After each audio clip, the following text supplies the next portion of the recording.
Hi, I'm Keith. I'm one of the senior technicians at Big Motoring World, and today I'm going to show you how to top up your screen wash. Why do we need screen wash? Well, not only just to clean the screen from dirt and the film, it's also an additive to protect your washer bottle from freezing over in the winter months. First thing you want to do is open the bonnet, and then you'll want to locate where the windscreen washer reservoir or bottle is, and it should have a symbol like this, but please consult your owner's handbook as it can vary from make and model.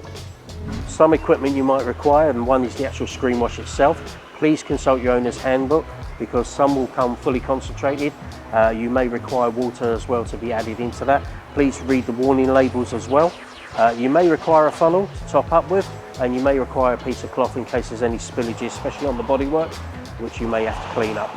Once you've identified where your reservoir is, pop the top, get your screen wash, unscrew the cap, and gradually top up the screen wash bottle until it reaches the top. You can overspill, so just be aware of that, okay?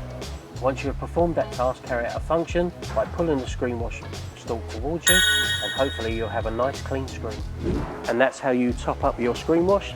For more tips and tricks, follow Big Motoring World.